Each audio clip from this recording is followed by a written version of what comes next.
بسم اللہ الرحمن الرحیم۔ اسی ضمن میں حجاب کے احکام۔ قل للمؤمنین یغضوا من ابصارہم، آپ فرمائیے مسلمان مردوں سے جھکا دے اپنی نگاہوں کو، ویحفظوا فروجہم، اور بچائے اپنی شرمگاہوں کو، ذالک ازکی لہم، یہ زیادہ پاکی کی بات ہے ان کے لیے، ان اللہ خبیر بما یصنعون، بے شک اللہ تعالیٰ خبردار ہے جو یہ کر رہے ہیں۔ حدیث میں ہے کہ نگاہ شیطان کے تیروں میں سے ایک زہریلا تیر ہے، اگر نگاہ جم گئی تو پھر شرمگاہ خطرے میں پڑ جائے گی۔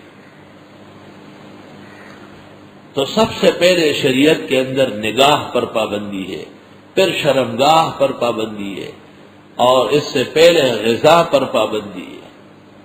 کلوا من الطیبات، یہ غذا پر پابندی ہے۔ یغض من ابصارہم، یہ نگاہ پر پابندی ہے۔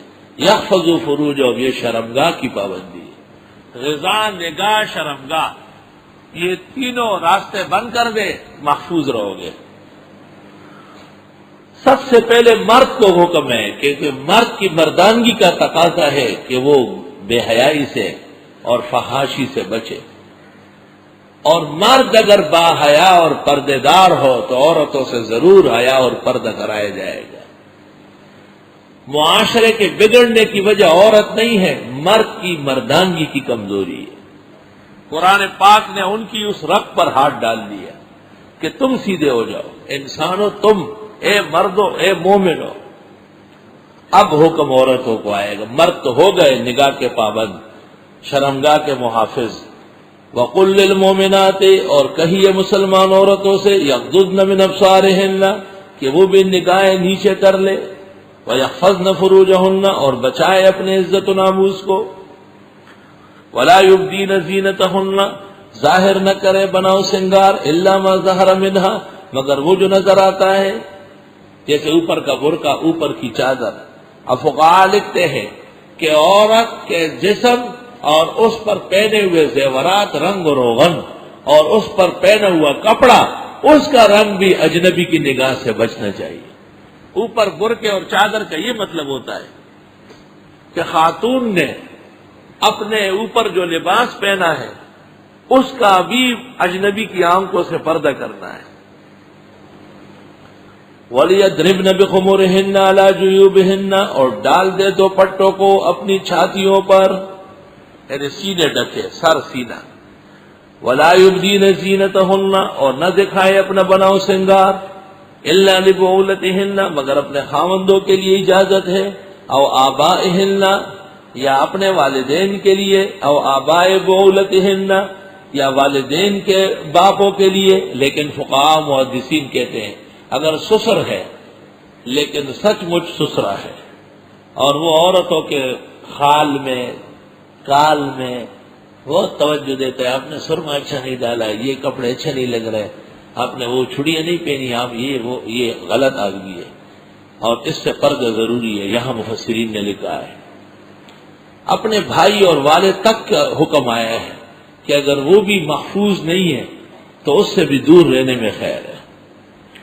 او ابنائہن، یا اپنے بیٹوں سے، او ابناء بعولتہن، یا خاوندوں کے بیٹوں سے، لیکن اگر وہ فحاش و عیاش ہے تو ان سے پردہ چاہیے۔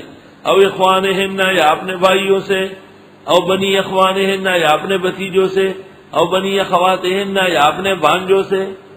خاتون کا جو بانجا بھتیجا اس سے پردہ نہیں، خاون کے بانجے بھتیجے سے، خاون کے بھائی، ان سب سے پردہ ہے۔ او نسائہن، یا عورتوں سے، لیکن جو عورتوں کی باتیں مردوں تک پہنچاتی ہے، دلالیاں کرتی ہے، ان سے بھی پردہ ضروری ہے۔ او ما ملکت ایمانہن، یا وہ جن کے مالک ہیں ان کے دائیں ہاتھ، یعنی کنیزیں۔ او التابعین، یا وہ نوکر چاکر، تابعین گھریلو نوکر، خواجہ سرا، غیر اولی الاربۃ من الرجال، جو کہ شہوت نہیں رکھتے ہیں مردوں میں سے۔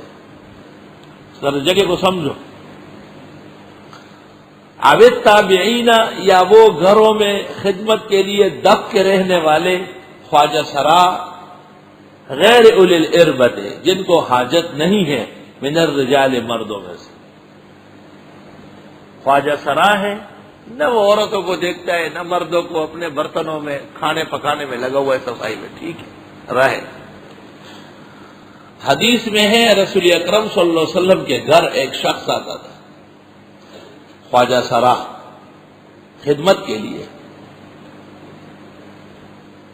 اس نے ایک شخص کو کہا کہ اگر خدا تعالی نے تمہیں خیبر فتح کر کے دے دیا تو وہاں پر ایک عورت ہے بنت غیلان، وہاں ایک عورت ہے بنت غیلان، تاتی باربع تقبل باربع وتدبر بسبع. جب وہ آتی ہے تو 4 سورین ہوتے ہیں، جب واپس جائے گی 8 ہو جائے گی. یہ خواہ سربا غٹا پٹا کناٹو والا. تقبل باربع وتدبر بسبع یعنی خواہ سربا اور دا غٹ پٹ کناٹی دی. حضرت کو پتہ چلا کہ اس نے یہ کہا. آپ نے فرمایا لا يدخلن علیکم، خبردار آئندہ اندر آیا، باہر نکالو اس کو. یہ تو عورتوں کا پورا جغرافیہ بیان کرنا، کوئی چیز باقی نہ رہی اس سے. تو ایسی نوکرانیاں اور ایسے خدام جو ان چیزوں میں دلچسپی رکھتے ہیں ان سے بھی پردہ فرض ہوا. اب الطفل الذین یا وہ بچے لم یظہروا علی عورات النساء جو مطلع نہیں ہیں عورتوں کی باریکیوں پر. وہ کہاں ہوگا بچہ بھائی؟ اس زمانے کے بچے اوہو وہ تو آپ کو بھی دریا پر پیاسا لے جائے اور واپس لے آئے. ہم نے ایک دفعہ محلے کے دوستوں کی دلہنوں کی دعوت کی. اتفاق سے 5-6 جان پہچان والوں کے یہاں شادی ہوئی تھی تو اہل خانہ نے کہا کہ سب کو ایک ہی دفعہ بلا لیتے. 7-8 دلہنیں جمع ہو گئی. تو ایک چھوٹا سا لڑکا، اس سے میں نے باہر پوچھا کہ تمام دلہنوں میں خوبصورت دلہن کون سی؟ اس نے ایسا جواب دیا کہ میں پوچھنے پر شرمندہ ہوا. اس نے ایک کا نام لیا. میں نے کہا لے انہا تظہر صدیہا ولا حول ولا قوت الا باللہ، ایسا جیسے میں زمین میں دھنس گیا. میں نے کہا وہی اس جواب کا مرتکب تم ہی ہو گئے، مجھے کیا ضرورت. میں دکھانا چاہتا ساتھیوں کو کہ اس وقت بچے نہیں ہیں. بچے کہاں ہیں؟ کامل ہو چکے ہو. کافی دیر وہ چپتا دیکھتا رہا. میں نے کہا نہیں ایک بتانی پڑے گی کون سی اچھی ہے. تو اس نے ایک کا نام لیا کہ وہ بہت اچھی ہے. میں نے کہا کیسے؟ اس پہ جو وجہ بیان کی فلا حول ولا قوت الا باللہ. توبہ توبہ. اور ایسا زمانہ تھا میں 9-10 سال اس سے بھی زیادہ عمر کا ہوں گا. ایک گھر میں چلا گیا. میں نے کہا دودھ ہے؟ وہاں دیہاتوں میں لوگ جاتے ہیں گھروں میں. تو وہاں پر 7-8-10 نوجوان لڑکیاں بغیر شادی کے رہتی. ان میں سے ایک دوڑتی بھی آئی. کہا اللہ تعالیٰ نے میرا منگیتر بھیج دیا، میں اس کو روکتی ہوں بس اس سے شادی کرتی ہوں. تو میں گھر بھاگا ہوا آیا. والدہ نے مجھ سے پوچھا دودھ نہیں لائے؟ میں نے کہا وہ عورت پکڑنے آئی کہ میرے ساتھ شادی کر. میں نے وہ کہنے لگے آپ کہاں تھے اور وہ کہاں؟ میں نے کہا ان کیا دودھ دینے. وہ گلی میں کھڑے ہو کے اندر کیوں گئے؟ میں نے کہا مجھے کسی نے کہا ہی نہیں کہ اندر مت آؤ. ایسا سادہ زمانہ تھا. ابھی 25 سال پہلے 30 سال پہلے. اس دن سے مجھے پتا چلا کہ باہر گلی سے آواز دینا چاہیے. اور اب جو چھوٹے چھوٹے بچے VCR اور ٹیلی ویژن نے ان کو وقت سے پہلے بالغ کر دیا. اب الطفل الذین قرآن پاک نے کمال بلاغت دیا ہے. وہ بچے جو نہیں جانتے عورتوں کی پردے کی چیزیں، اور اگر عورتوں کی پردے کی چیزیں جانتے ہیں تو وہ بچہ نہیں ہے، وہ کامل مرد ہے، اس سے پردہ فرض ہے. وَلَا يَضْرِبْنَ بِأَرْجُلِهِنَّ اور مارے نہیں عورت بھی اپنے پیروں کو. عورت جب پیروں میں پازیب پہنی ہوئی ہو تو وہ تو ویسے ہی ہاتھوں میں چڑیا ہے تو ہاتھ ایسی کرے گی تاکہ شرنگ ہو جائے. اور عورت اس سے خوش ہوتی ہے کہ اور عورتوں کو پتہ چل جائے. اور نہ مارے اپنے پیروں کو تاکہ ظاہر کرے وہ جو پوشیدہ ہے اس کا بناؤ سنگار. وَتُوبُوا إِلَى اللَّهِ جَمِيعًا أَيُّهَا الْمُؤْمِنُونَ توبہ کرو اللہ کے حضور سب اے مسلمانوں سب سے کوئی نہ کوئی خطا و کوتاہی ہو چکی ہوگی، لعلکم تفلحون، تاکہ تم کامیاب ہو۔